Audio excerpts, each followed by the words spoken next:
رسالت، نعرہ رسالت، جشن شہید اعظم، جشن شہید اعظم حضرت علامہ مولانا خلیل برکاتی صاحب کی بلا، نعرہ تکبیر، نعرہ رسالت۔ ورحمۃ اللہ وبرکاتہ۔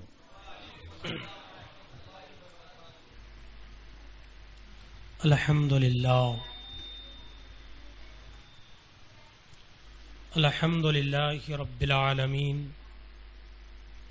والصلاة والسلام علی سیدی الانبیاء والمرسلین وعلی آلہ واصحابہ المطہرین، اما بعد، فاعوذ باللہ من الشیطان الرجیم، بسم اللہ الرحمن الرحیم، والذی جاء بالصدق وصدق به اولئک هم المتقون۔ صدق اللہ المولانا العظیم وصدق رسولہ النبی الامین المتین الکریم، ونحن علی ذلک لمن الشاہدین والشاکرین والذاکرین والمطمئنین، والحمد للہ رب العالمین۔ یا رسول اللہ انظر حالنا، یا حبیب اللہ اسمع قالنا، اننی فی بحر غمب مغرق، خذ یدی ساحل لنا اشکالنا۔ غوث اعظم بنے بے سرو ساما مدد، قبلہ دی مدد، کعبہ ایما مدد۔ بغرداب بلا افتاد کشتی، مدد کن یا معین الدین چشتی۔ قادریم نعرہ یا غوث اعظم می زنم، زمد شیخ احمد رضا خا قطب عالم می زنم، زمد شاہ مصطفیٰ چشتی علیہ می زنم۔ آئیے انتہائی محبت و عقیدت و احترام کے ساتھ دونوں عالم کے مرکز عقیدت حضور رحمت عالم نور مجسم جناب احمد مجتبی محمد روح فدا صلی اللہ تعالی علیہ وسلم کی بارگاہ گوہر بار میں اپنی غلامی کا ثبوت پیش کرتے ہوئے باواز بلند درود پاک پڑھے۔ اللہم صلی وسلم وبارک علی سیدنا محمد طب القلوب و دوائیہا، وعافیت الابدان و شفائیہا، ونور الابصار و ضیائیہا، وآلہ و صحابہ دائما عبدا عبدا۔ اصدق الصادقین، سید المتقین، چشم گوش وزارت پہ لاکھوں سلام۔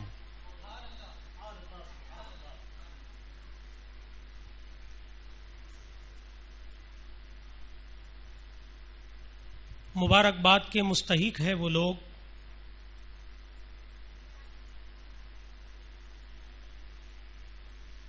جو جماعت رضائے مصطفیٰ کے بینر تلے دین کی خدمتیں انجام دے رہے ہیں،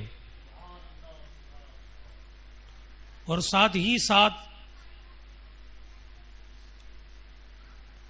جنہوں نے یاد شہدائے کرب و بلا کا ذکر منانے کے لیے مدرسہ تاج الشریعہ میں اس پروگرام کا آغاز کیا، میں مبارکباد دیتا ہوں جماعت رضائے مصطفیٰ شاق مصطفیٰ آباد چوپڑا کو کہ جو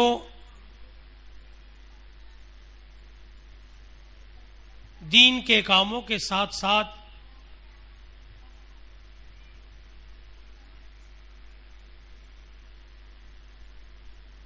پروگرامات اور محافلیں بھی کرتے ہوئے نظر آتے ہیں۔ یہ بھی ایک دین کے کام کا ایک حصہ ہے، اور یہ ہماری اور آپ کی خوش نصیبی ہے کہ ہم اور آپ سید الشہداء حضرت سیدنا امام علی مقام رضی اللہ تعالیٰ عنہ کا ذکر کرنے کے لیے یہاں پر اکٹھا ہوئے ہیں.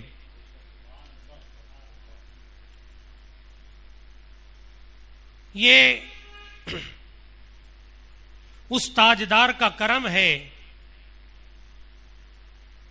کہ انہوں نے اپنے ذکر کے لیے ہم گنہگاروں کو چنا ہے.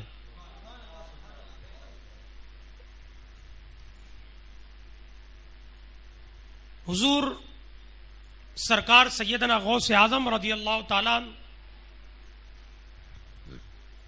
جو حضرت امام حسن رضی اللہ تعالیٰ عنہ کی اولاد ہے، اور حضور سیدنا خواجہ معین الدین حسن سنجری حضور غریب نواز جو امام حسین کی اولاد ہے. تو الحمدللہ یہ دونوں جو ہے ان مقدس ہستیوں کے شہزادے ہیں کہ جن کا دامن ہم نے کل بھی پکڑ کے رکھا تھا اور آج بھی پکڑا ہوا ہے، اور ان کے ذریعے سے ہم جو ہے حضرت سید الشہداء امام علی مقام اور امام حسن رضوان اللہ تعالی علیہ مجمعین تک کے پہنچتے ہیں. یہ ہمارے لیے وسیلہ ہے. حضور غوث اعظم رضی اللہ تعالیٰ عنہ کا فرمان ہے کہ آپ فرماتے ہیں کہ جو بھی شخص ہے وہ میری اجازت کے بغیر میرا نام نہیں لے سکتا. یہ حضور غوث اعظم کا قول ہے کہ کوئی بھی شخص جو ہے میری اجازت کے بغیر میرا کام تو کیا میرا نام بھی نہیں لے سکتا. تو یہ ان کی اولادوں کی اولادوں کی اولادوں کی اولاد ہے جن کا یہ فرمان ہے، اور وہ فرمان صحیح ہے جو ثابت ہوتا ہے کہ جو غوث اعظم رضی اللہ تعالیٰ عنہ جس کو اجازت دیتے ہیں وہی سرکار غوث اعظم کا نام لیتا ہے، وہی غوث اعظم کی نیاز کرتا ہے، وہی غوث اعظم کی فاتحہ کرتا ہے، وہی غوث اعظم اپنی زبان پر رکھتا ہے. ارے جب یہ ان کی اولادوں کا یہ عالم ہے تو امام پاک کا عالم کیا ہوگا، حسنین کریمین کا عالم کیا ہوگا جب ان کی اولاد کسی کو بغیر اجازت اپنا نام نہ للوائے. تو امام حسن اور حسین اپنی بغیر اجازت کسی کو اپنا جلسہ کیسے ہونے دیں گے؟ اپنی بغیر اجازت کیسے وہ اپنا نام لہذا کسی کی زبان پر کیوں آنے دیں گے؟ تو میرے دوستو یہ ہماری خوش نصیبی ہے. سبحان اللہ بولے. ہماری خوش نصیبی ہے کہ انہوں نے ہمیں چنا ہے، انہوں نے ہمیں اس ذکر کے لیے چنا ہے کہ ہم ان کا یہاں پر ذکر کر رہے ہیں. اور یہ ذکر بڑا نرالا ذکر ہے. بولے سبحان اللہ. کہ ذکر کی بات بڑی نرالی ہے کہ جس نے امام علی مقام کا ذکر کیا لہذا اس کا بھی پورے دنیا میں ذکر ہو گیا، اس کا بھی پوری دنیا میں نام ہو گیا.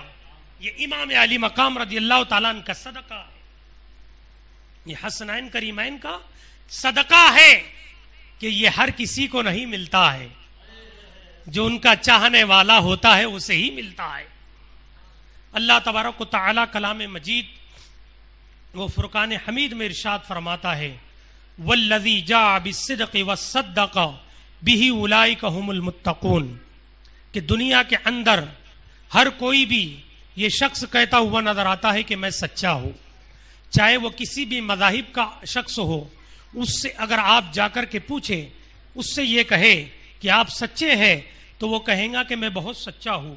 اگر کسی بھی فرقے کا شخص ہو، اگر اس سے آپ جا کر کے کہے کہ آپ سچے ہیں تو وہ کہیں گا میں صرف سچا نہیں بلکہ میں بہت سچا ہوں.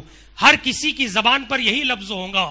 اگر کسی جھوٹے سے جا کر کے پوچھے کہ بتاؤ کیا تم سچے ہو تو وہ یہی زبان پر اس کی آئے گا کہ میں صرف سچا نہیں بلکہ بہت سچا ہوں.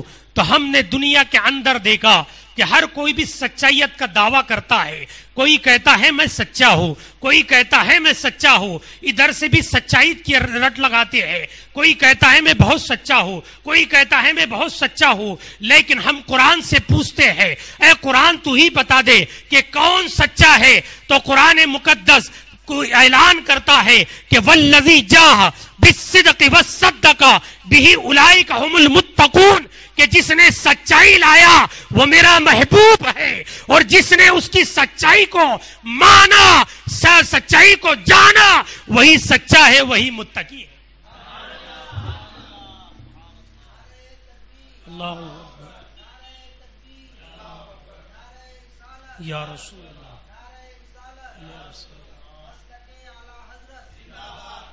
اسی لیے تو بریلی کے تاجدار نے کہا تھا کہ اصدق الصادقین سید المتقین. چشم گوش وزارت پہ لاکھوں سلام, چشم گوش وزارت پہ لاکھوں سلام, کہ سچے وہی ہوتے ہیں جو رسول اللہ کے دامن سے وابستہ ہوتے ہیں, جو رسول اللہ کی غلامی میں شامل ہوتے ہیں, جو رسول اللہ کے یار ہوتے ہیں, جو رسول اللہ کے یار غار ہوتے ہیں, وہی سچے ہوتے ہیں اور وہی متقی ہوتے ہیں. قرآن نے صرف اس پر واضح نہیں کیا کہ صرف سچے ہیں, بلکہ قرآن نے ہمیں جواب دے دیا, ارے تم سچائیت کی دلیل مانگتے ہو, سچائیت کی سند مانگتے ہو, سنو جو نبی کی سچائیت کا اگر کوئی اقرار کرے وہ صرف سچا نہیں ہے بلکہ وہ متقی بھی ہے, وہ پرہیزگار بھی ہے, وہ لہذا دنیا میں افضل و اعلیٰ بھی ہے. وہ دنیا میں صرف افضل و اعلیٰ نہیں بلکہ تمام نبیوں کے بعد انسانوں میں سب سے اعلیٰ, سب سے افضل کوئی ہے تو وہ صدیق اکبر کی ذات بابرکات ہے. اللہ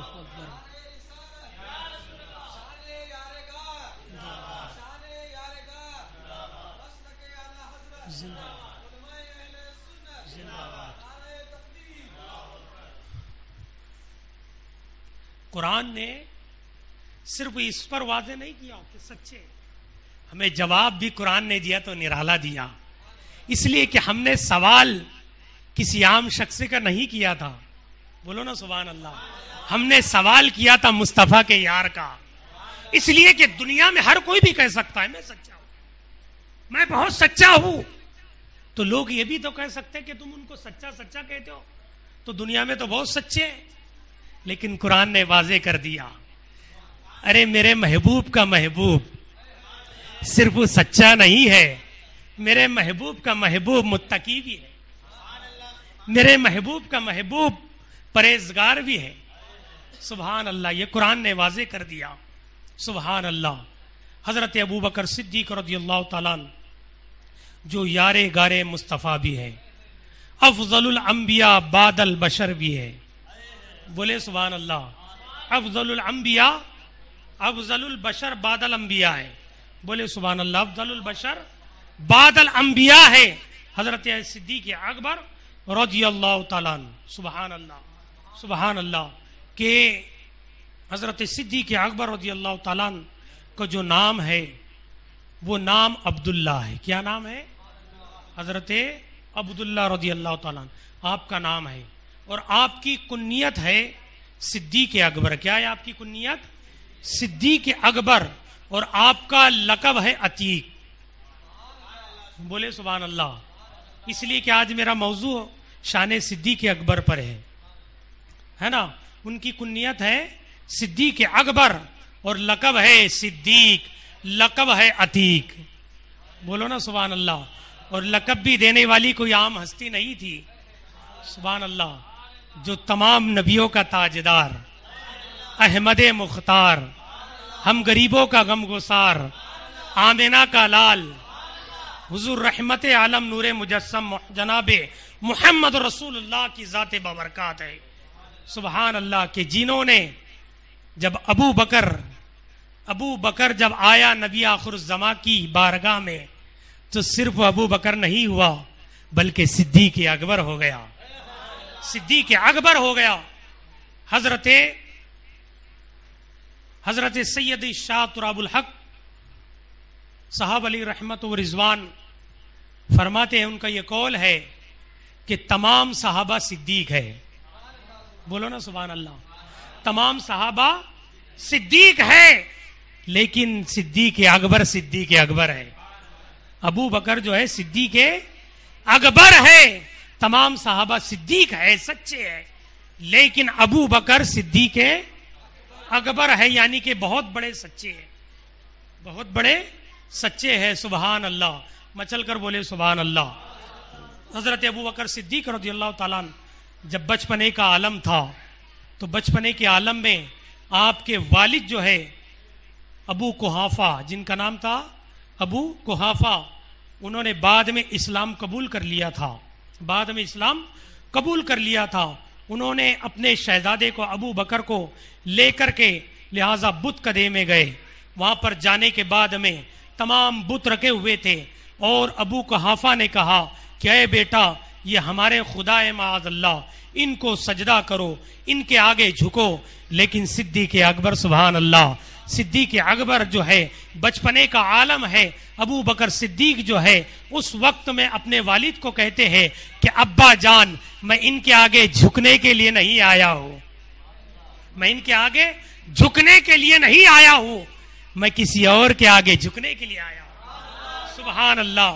باپ نے کہا کہ بیٹا تمہیں جھکنا ہوگا، اس لیے کہ ہماری روایت ہے، یہ ہمارا لہذا یہ مذہب ہے، اس میں جھکنا ہے اور اس میں آپ کو تمہیں ماننا ہے، یہی ہمارے خدا ہے.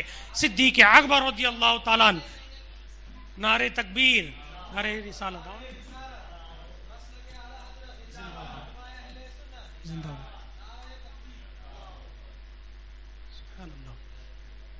والد نے کہا کہ بیٹا جھکو، اس لیے کہ ہمارے معبود ہے، خدا ہے، ان کے آگے تمہیں جھکنا ہے، ان سے سب کچھ ملتا ہے. تو صدیق اکبر، سبحان اللہ، بچپنے کا عالم ہے.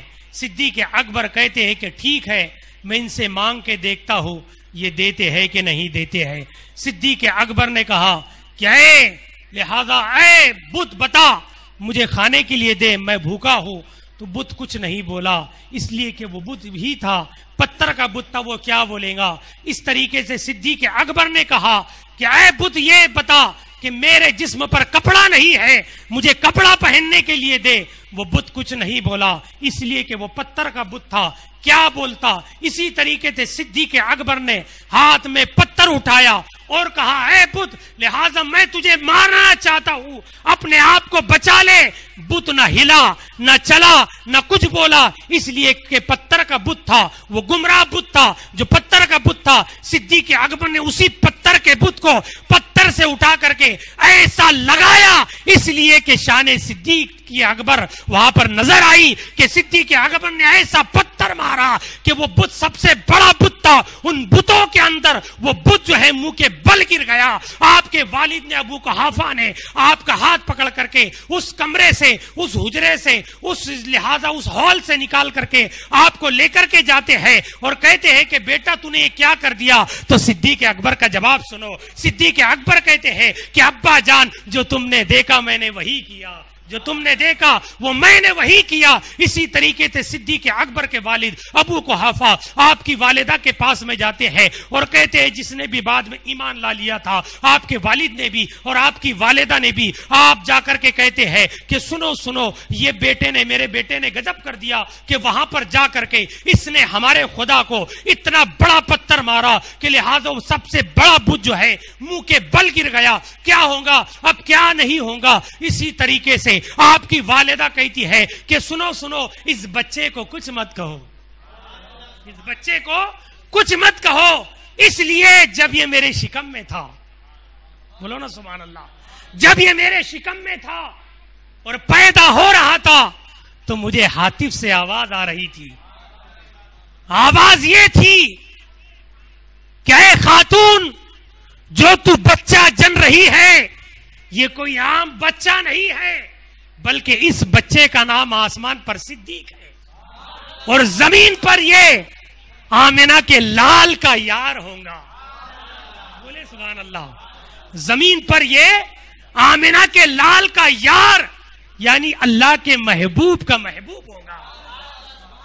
یہ کوئی معمولی بچہ نہیں ہے، ماں نے کہا کہ اس بچے کو کچھ مت بولو، اس لیے کہ یہ بچہ کوئی معمولی بچہ نہیں ہے۔ سبحان اللہ، یہ صدیق اکبر کی شان ہے کہ بچپنے میں بھی، طفلی کے عالم میں بھی صدیق اکبر رضی اللہ تعالیٰ نے کبھی بھی بت کے آگے سجدہ نہیں کیا، کبھی نہیں جھکے۔ سبحان اللہ، اور اللہ نے آپ کو وہ انعام عطا فرمایا، اللہ نے وہ آپ کو انعام عطا فرمایا کہ سبحان اللہ سب سے پہلے مرد میں اگر کسی نے کلمہ پڑھا وہ صدیق اکبر کی ذات بابرکات تھی، وہ صدیق اکبر رضی اللہ تعالیٰ کی ذات بابرکات تھی کہ مرد کے اندر اگر کسی نے سب سے پہلے کلمہ پڑھا ہے تو وہ صدیق اکبر تھے۔ سبحان اللہ، وہ صدیق اکبر تھے۔ سبحان اللہ، اسی طریقے سے حضرت علی کرم اللہ وجہ الکریم رضی اللہ تعالیٰ عنہ کی بارگاہ میں آپ کے شہزادے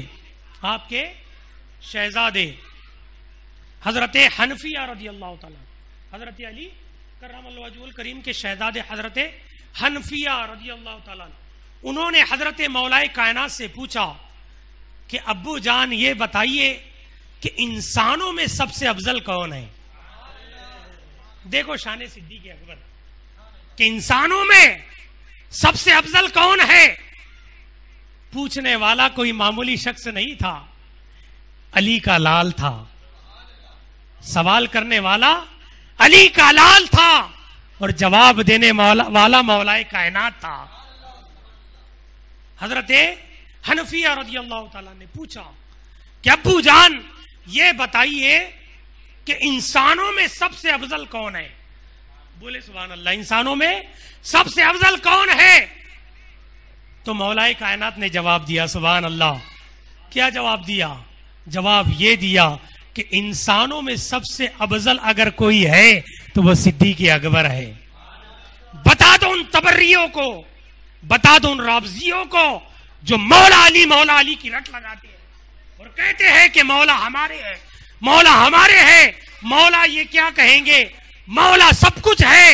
ارے میں ان رافضیوں سے، خارجیوں سے کہنا چاہتا ہوں، اگر تم علی کو مان رہے ہو تو صدیق کو بھی ماننا پڑے گا، صدیق کو بھی ماننا پڑے گا، نہیں تو تم سیاہ ہو، شیعہ نہیں ہو، سیاہ ہو، کالے کلیپے ہو۔ اس لیے کہ اگر تم نے علی کو مانا تو صدیق کو بھی مانا۔ اور اسی پر بس نہیں بلکہ حضرت حنفیہ رضی اللہ تعالیٰ نے پھر دوسرا سوال کیا، کہا کہ ابو جان اب یہ بتائیے کہ صدیق اکبر کے بعد اور کون افضل ہے؟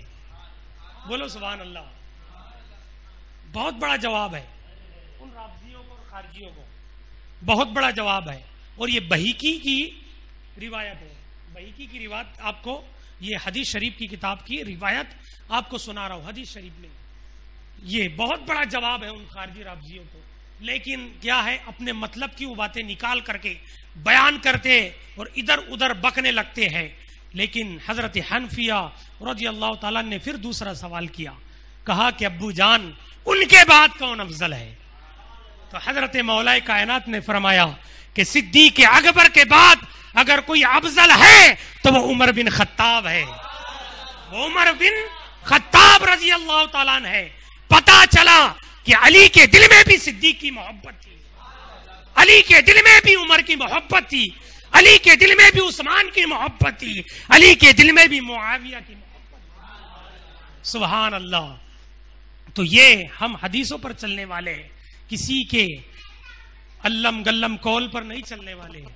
سبحان اللہ، سبحان اللہ۔ آؤ ایک حدیث میں آپ کو سناتا ہوں صدیق اکبر رضی اللہ تعالیٰ عنہ کے حوالے سے، شان صدیق اکبر رضی اللہ تعالیٰ عنہ کے حوالے سے کہ حضور صلی اللہ تعالیٰ علیہ وسلم تمام صحابہ کی انجمن لگی ہوئی ہے، حضور علیہ السلام مسجد نبوی میں موجود ہے، بولے سبحان اللہ، مسجد نبوی میں موجود ہے۔ یہ بخاری شریف کی روایت، یہ حدیث کے حوالے اس لیے دے رہا ہوں تاکہ ان لوگوں کو بھی سمجھ میں آ جائے جو صحابہ کے اوپر لان تان کرتے ہیں، جو صحابہ کے اوپر لان تان کرتے ہیں۔ صحابہ کی مجلس جمی ہوئی ہے اور اس محفل میں حضور نبی کریم رؤوف الرحیم صلی اللہ تعالی علیہ وسلم نے حضرت صدیق اکبر رضی اللہ تعالیٰ عنہ کی طرف اشارہ فرمایا اور کیا فرمایا؟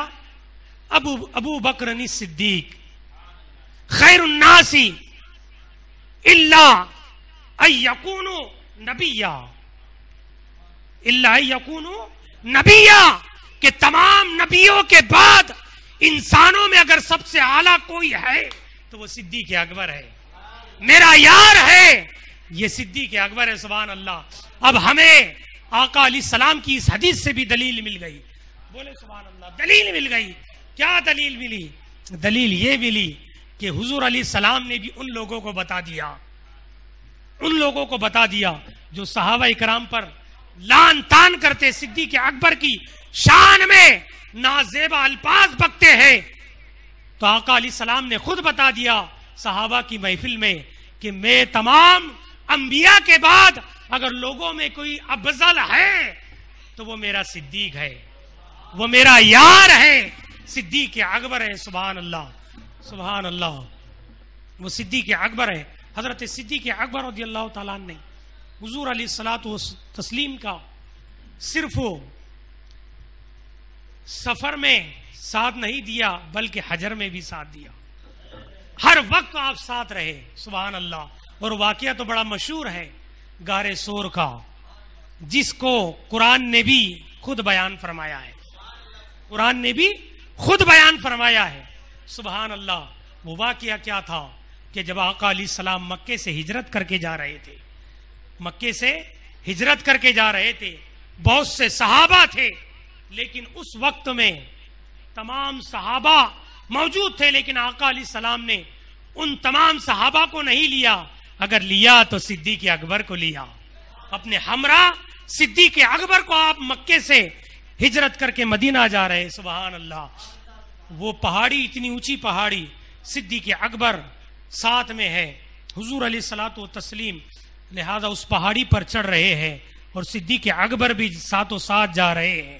صدیق اکبر بھی حضور علیہ السلام کے ہمراہ ہے، پہاڑی پر چلتے جا رہے تھے. تو صدیق اکبر نے دیکھا کہ آقا علیہ السلام کو تھوڑی تھکاوٹ محسوس ہو رہی ہے. تو صدیق اکبر نے فوراً اپنا کندھا آقا علیہ السلام کی بارگاہ میں پیش کر دیا اور کہا فدا کا امی و ابی یا رسول اللہ، یا رسول اللہ ہمارے ماں باپ آپ پر قربان ہو، صدیق اکبر کا کندھا آپ کے لیے حاضر ہے. یا رسول اللہ صدیق کے کندھے پر سوار ہو جائے تاکہ میں آپ کو اس پہاڑی کی بلندی طے کرا دوں. آقا نے ارشاد فرمایا صدیق یہ نبوت کا بوجھ ہے، یہ نبوت کا بوجھ ہے، تم سنبھال نہیں پاؤ گے. صدیق نے کہا یا رسول اللہ، یا رسول اللہ آپ جو چاہے وہ کر سکتے ہیں، آپ جو چاہے وہ کر سکتے ہیں. تو آقا نے فرمایا کہ ٹھیک ہے صدیق آ جاؤ قریب. حضور علیہ السلام صدیق اکبر کے کندھوں پر بیٹھ جاتے ہیں. سبحان اللہ. سوار بھی کتنا اعلیٰ ہے اور سواری بھی کتنی اعلیٰ ہے. صدیق اکبر کے کندھوں پر نبیوں کا تاجدار بیٹھا ہے، نبیوں کا تاجدار بیٹھا ہے. تو صدیق اکبر، ارے جب آقا علیہ السلام پیدا ہوئے تھے تو دائی حلیمہ آئی تھی، تو سب سے لیٹ یعنی کہ سب سے تاخیر سے وہ ہے مکے میں پہنچی تھی. وہ مکے میں پہنچی تھی. آخر کیوں پہنچی تھی؟ اس لیے کہ ان کی اونٹنی کمزور تھی، لاغر تھی. ان کی اونٹنی کمزور تھی، لاغر تھی، سب سے تاخیر میں پہنچی تھی. لیکن آقا علیہ السلام دائی حلیمہ کے حصے میں آئے. بولو نا سبحان اللہ. حصے میں آئے. آقا علیہ السلام کو جب دائی حلیمہ اونٹنی کے اوپر لے کر بیٹھی تو وہ اونٹنی بہت لاغر کمزور تھی. لیکن جیسے آقا علیہ السلام نے اس اونٹنی پر تشریف رکھتے ہیں تو وہ اونٹنی صرف کمزور اور لاغر نہیں بلکہ بجلی کی طریقے سے دوڑنے لگتی. جو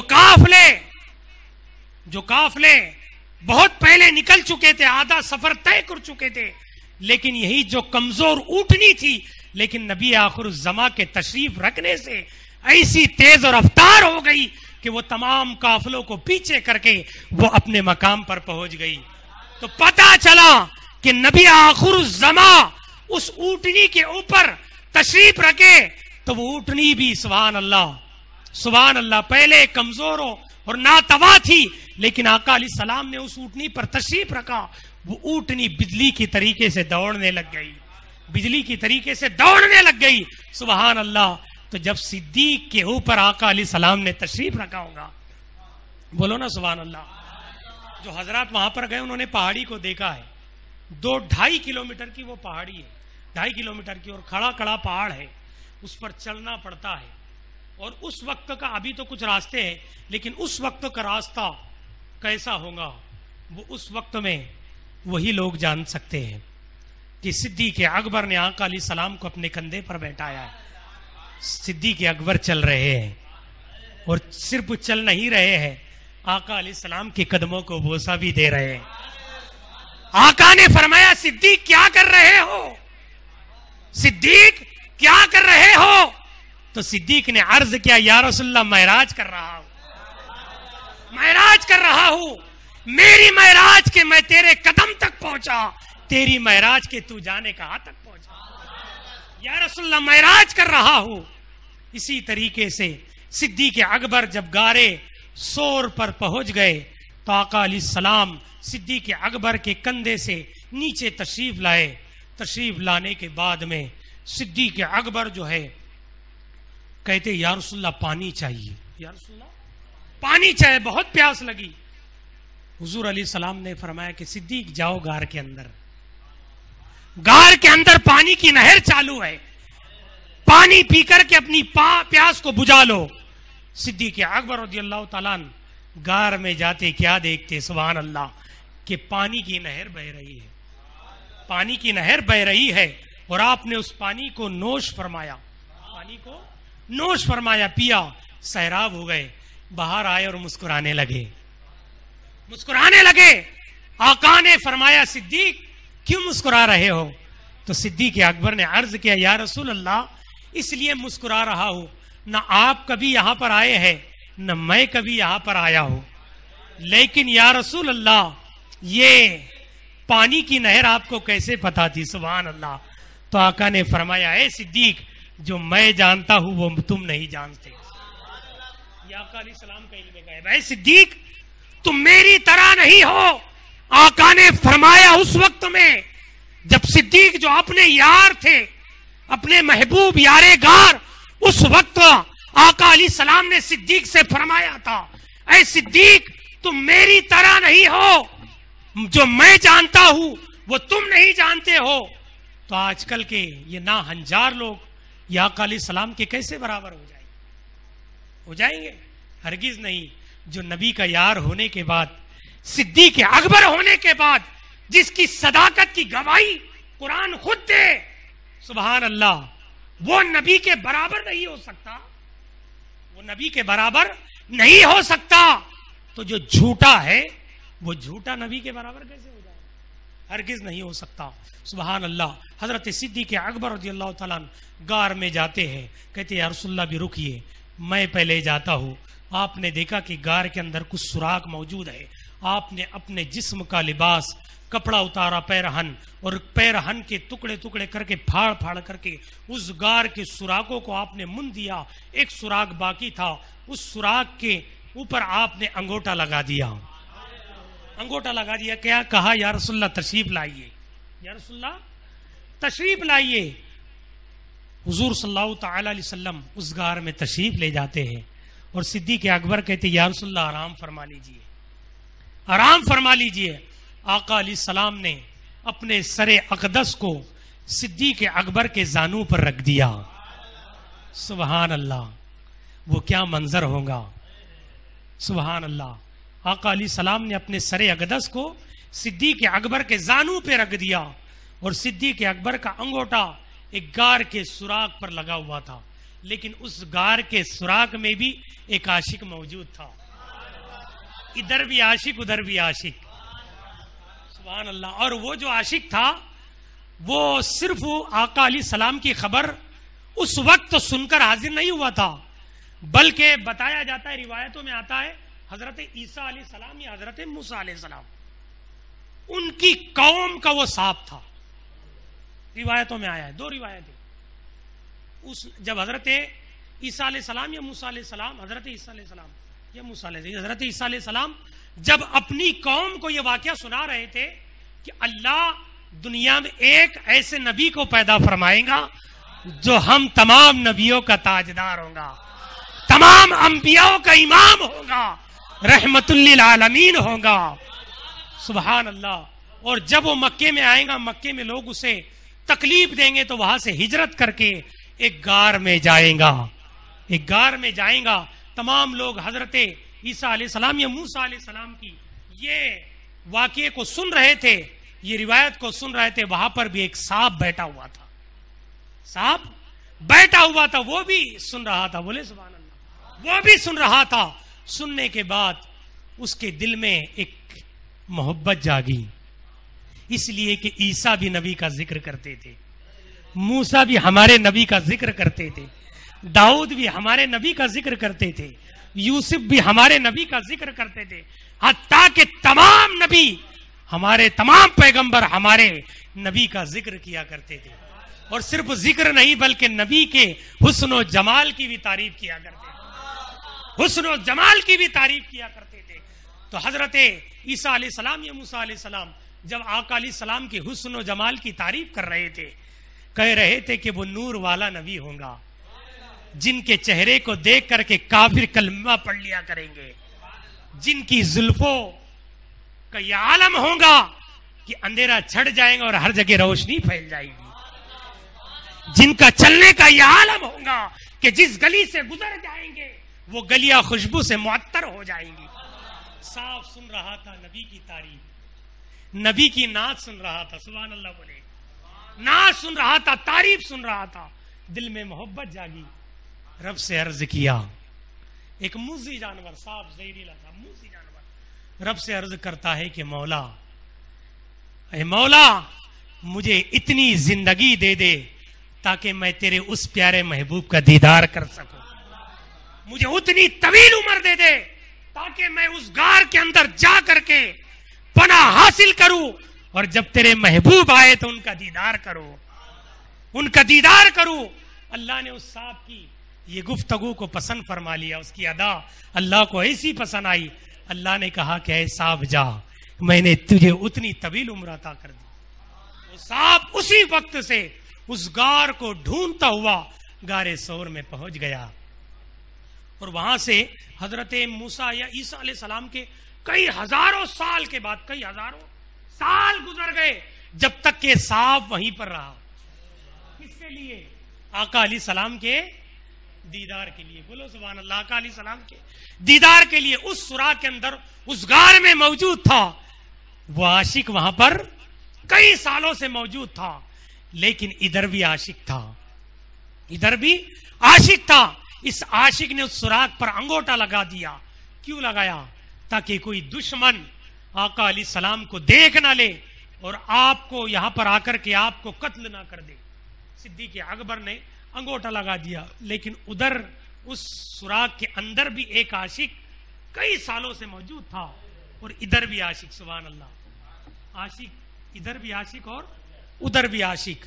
وہ اس کا عشق تھا کئی سالوں کا، کئی ہزاروں سالوں کا عشق اس کے دل میں ٹھاٹے مار رہا تھا، مچل رہا تھا. بار بار زبان سے صدیق اکبر کے انگوٹوں کو مس کر رہا تھا. بولو نا سبحان اللہ. بار بار زبان صدیق اکبر کے انگوٹے کو مس کر رہا تھا تاکہ صدیق اب ہٹا لے، تاکہ صدیق اب ہٹا لے. حالانکہ جو زہریلا جانور ہوتا ہے اس کا کام کیا ہوتا ہے؟ دس نہ ڈنگ مارنا. لیکن اسے پتا تھا جیسے میں عاشق ہوں نا، یہ اس سے بڑا عاشق ہے جس کی قرآن خود صداقت کی دلیل دے رہا ہے. یہ وہ عاشق موجود ہے، لیکن عشق بہت حد سے زیادہ بڑھ گیا. اب صاحب نے دیکھا کہ اتنے سالوں سے میں یہاں پر ہوں، اگر اب نہیں دیدار ہوگا تو پھر میرا جینا کوئی فائدے کا نہیں. آخر کار اس نے ڈنگ مار دیا صدیق اکبر رضی اللہ تعالیٰ. اور اس صاحب کو بھی پتا تھا، اس لیے صاحب کو بھی پتا تھا کہ میں ڈنگ مار رہا ہوں، یہ ڈنگ مار رہا ہوں، صدیق کو تکلیف ہوں گی، زہر چڑھے گا، لیکن زہر کو ختم کرنے والا بھی موجود ہے، اس کا علاج کرنے والا بھی یہاں پر موجود ہے. اس صاحب کو بھی علم غیب تھا. بولو نا سبحان اللہ.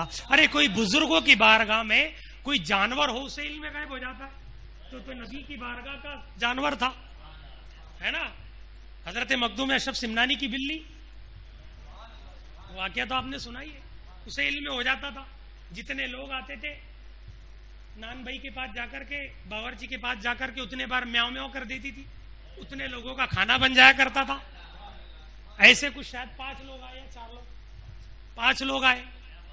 آنے کے بعد میں بلی نے دیکھا کہ 5 لوگ آئے, نان بھائی کے پاس گئی, باورچی کے پاس میں, اس نے جا کر کے 4 بار میاؤ میاؤ کرا. کتنے بار؟ 4 بار. وہ باورچی نے 4 لوگوں کا کھانا بنایا. بنانے کے بعد جیسی کھانا لایا تو دیکھ کر کے یہ تو 5 لوگ ہیں. کان میں آ کر کے بولا حضرت کی, حضرت لوگ تو 5 ہیں لیکن بلی نے آج خطا کر گئی. بولے کیا ہوا؟ بولے بلی نے 4 بار میاؤ میاؤ کری, بولے 5ویں بار نہیں کری. تو حضور مخدوم اشرف سمنانی نے مسکرایا. بولو نا سبحان اللہ, تم بھی مسکرا دو, تم بھی مسکرا دو. مخدوم اشرف سمنانی نے مسکرایا اور کہا 4 لوگ کا ہی کھانا بنایا تم نے, وہ صحیح ہے, اور بلی نے جو 4 بار میاؤ میاؤ کیا وہ صحیح ہے.